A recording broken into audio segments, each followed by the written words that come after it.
explaining to do. It's that we've made, and the success that it's good to see more people joining in. Okay.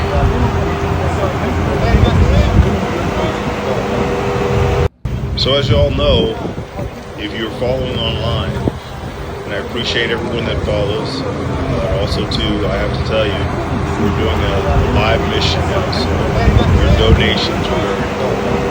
So even if you just donate $1, that's some support. A dollar adds up when you have this many followers. And so, a little bit of an explanation of what I'm doing. Last year when Hurricane Helene, when it hit North Carolina and South Carolina, I was down in my basement and I made a promise that I would come out here. But it was in October we came out, then it got cold, so the only thing we could really do was send coats. So we sent coats, brought chainsaws, and brought generators. We did what we could do. But where the issue really was in water. And the whole point of the Moses West Foundation is to provide atmospheric water generators to people in need when they have an emergency. Now, I did the mission in Puerto Rico, did the mission in Flint.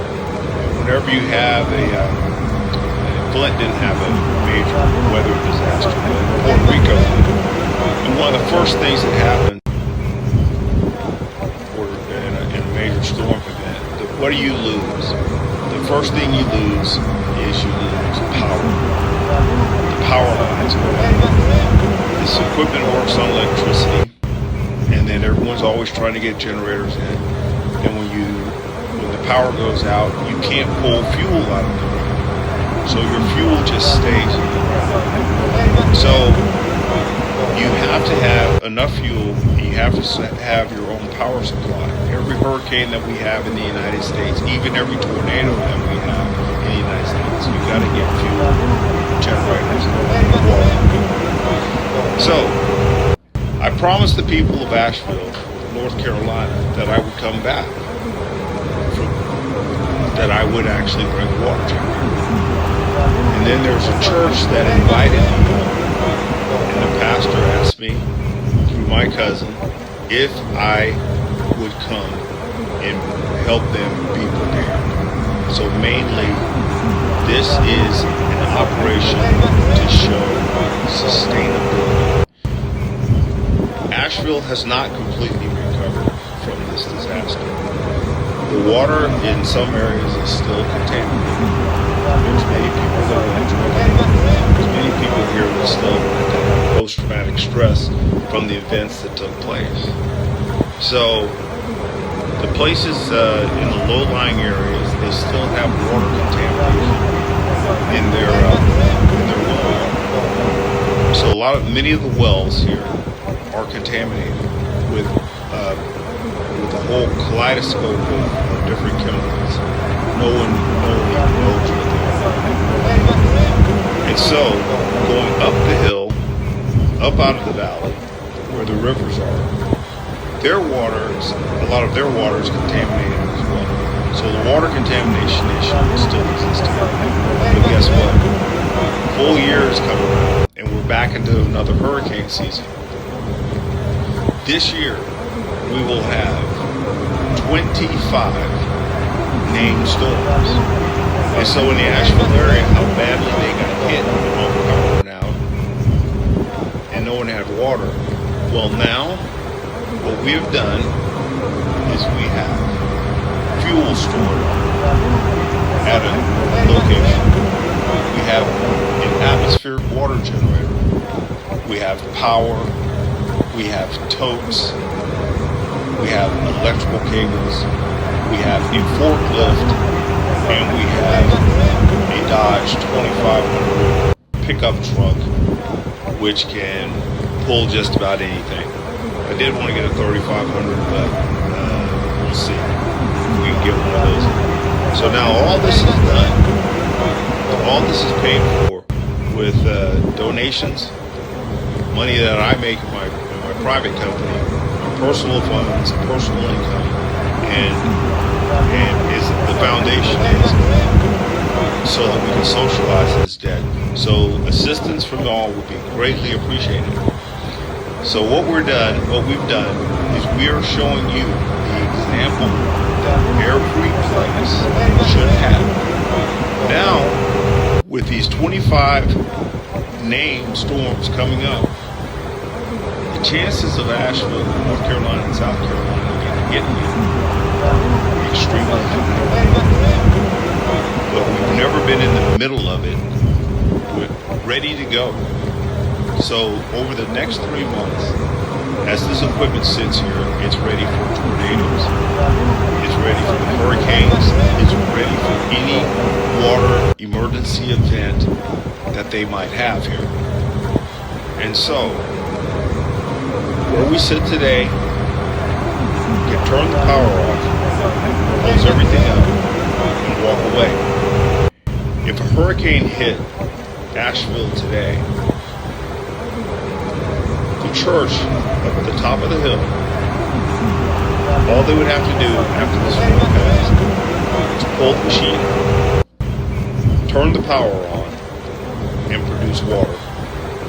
And the generator is powerful enough just about supply an entire city block in addition to operating the water tower. And make water, have forklifts to carry totes of 250 gallons of water is very heavy. Load those into people's pickup trucks so they can go deliver water for the terrible people that need it. See something there.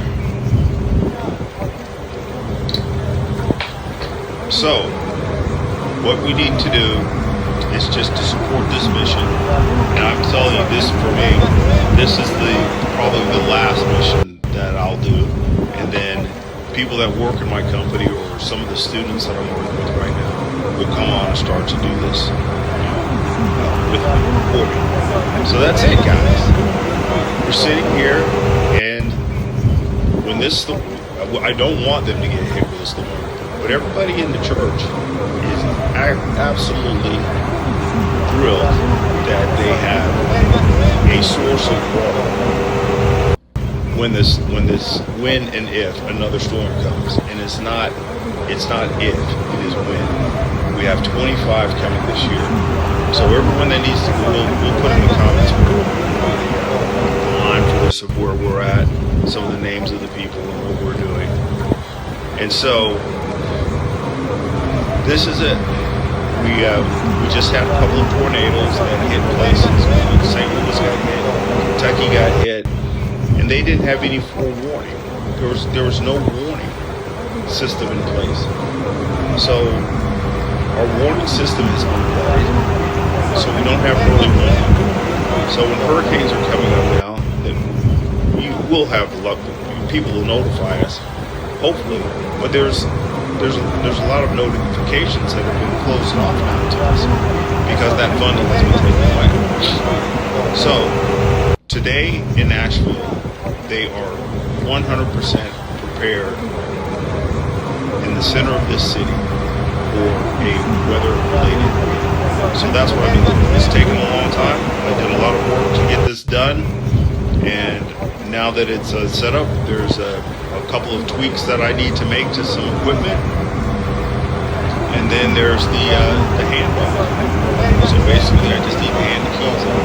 If anything happens here, and I'm back in Chicago or in Pennsylvania, then all I have to do is just pull back in here and give some assistance, bring my team with me. But everything is in place for this to be the first time in the United States that there has been a forwardly deployed, operational, sustainable hub, resiliency hub, water resiliency hub, power and water provided in case of emergency. This is historic when I think about it in those terms. This is the first time. The first time. We had to hobble everything together to do this before, and this year I decided that this was going to be done this way. Instead of trying to rush to the emergency, we know the emergency is going to happen because it's just the way the climate change works. All right. if there's any questions, I hope Apollo's picking some up. I message me any questions you all have, and we good. There was a couple people that were trolling me a little bit earlier. They were like, "Oh my God, why do you need 1,000 gallons of diesel fuel?" You need 1,000 gallons of diesel fuel because when the power goes out, you can't get fuel out of the ground. Why do you have a generator? You have a generator because the power lines go down and you can't get power. I mean, that. I don't like to call people. Yeah, that was dumb. That was just dumb. That was just trolling. There was nothing polite about it, and so I'm in the politeness zone. I will definitely cut you off and block you if you.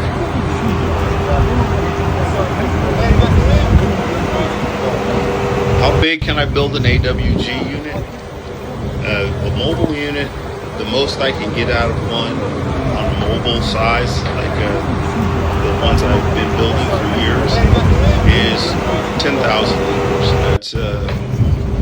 That's 2,500 gallons of water a day. That's the biggest one I could build. That's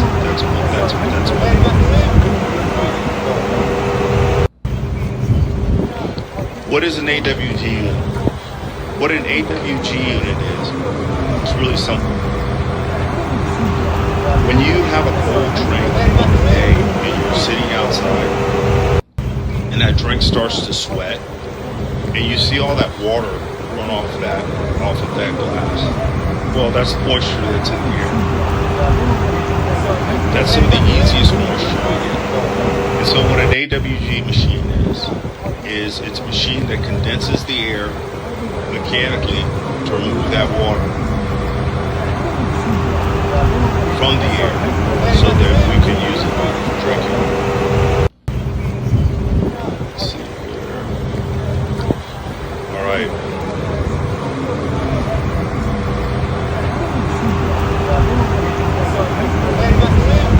Yeah, the water is extremely tested. The water is tested by Texas Authority, the Lower Colorado River Authority, the LCRA. I think if you go to my LinkedIn page, I think I have, and on my website, I have the water quality tests that were done by the state of Texas. They're DLAP reports. So national labs do the testing, the Environmental Protection Agency, Food and Drug Administration. They've passed the most stringent water test ever possible for one of these machines, and that was done in the approval process for the state of Texas. And I make these machines for the United States military. I actually have machines now that I need to send back to the military that I'm doing some work on in Pennsylvania. So they should have their machines back hopefully within the next 2 weeks, depending on how fast I finish up everything that I'm doing there. And how do we pull together for another city? All we need to do to pull together for, say, Georgia, Alabama, Mississippi, Tennessee, Kentucky, any place, all we need to do is donate. The donations is what does it. So what's my background? My background is I grew up in Texas. I grew up in Germany, I grew up in Texas. And I had an appreciation for water because all of our water in Texas was good. And so how did I get an interest in this? When I was in the military, I got to travel around the world. And then when I got out of the military, I got to live in Australia for 11 years. So I lived in Australia and I saw genuinely what water scarcity can do. I met a guy in Hawaii who had a small machine in his house, and it was making water. And there was times in the military on a mission where we wouldn't have water. I wouldn't have water for 2 days, and we would struggle to go find water. And so I actually drank water, especially as a ranger. I drank water out of rivers running in the United States, and putting iodine capsules in that water, shaking it up, and hoping for the best. Just hoping I was killing the bacteria in it. So that's how I got interested in this. And water was such a critical need, and I saw such a simple way to pull it and make it. And that's how I got started. And that's why I do this, and that's why I'm passionate about it. And to actually be at this stage of my life and actually save people's lives But that's absolutely wonderful thing. I mean, that's a blessing in itself when people come up to you and say that you actually saved their lives. I could actually leave the earth and be quite happy. There's an old proverb that says, "He who saves one saves the world entire." So hopefully I've got enough good points stacked in my favor. Yeah. Okay, any more questions? Let me see. Yeah, these run on solar power. I ran on solar power in Puerto Rico during Hurricane Maria. So we've done that. We did that with a Tesla solar array and a battery backup. So guys, do me a favor. Asheville got hit hard. I'm actually running the machine right now because the humidity is so high, and there are so many places, so many towns that still need to fill a cistern, or there's a restaurant that needs water, or there's a house that needs water, or there's people that don't, are still bathing out of a 12-ounce bottle of water. And so what we're doing is now I'm stocking up water, I'm saving water in totes, and those, someone said those plastic containers are sitting outside in the sun. Those plastic containers are just sitting there because I just needed to put water in something temporarily. And so we're setting up the operation. So we're operating mainly in the evening because that's when the humidity is highest. And that's what we're up to. So guys, please, now that you know what we're doing, it's been taking a lot of work, a lot of time, a lot of traveling, and at a great expense. So please donate to this cause because this is going to help the people who supported this mission last year, which we were able to do a lot of work to the machine and get other equipment that we needed to come back here to Asheville to finish this mission, which is still ongoing. So everybody who donated last year, greatly appreciate it. We need to make that same kind of round of donations this year, and hopefully we can raise enough money just to make another machine and leave it here for the people of Asheville instead of being transitory and just staying for the hurricane season and packing it up.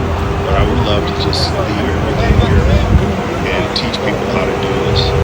So that's it, guys. This is a pretty long one. I hope it's been very informative to you, and I hope it shed some light on what I'm doing up here. And yeah, I greatly appreciate everyone that's out there. Please share this far and wide. Get your friends to follow the page. I think CBS should be up here this week. They're finishing up a piece that they were doing. I can tell you all that. It's no great secret.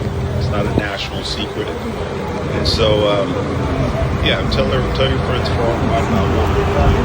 Please get it more support.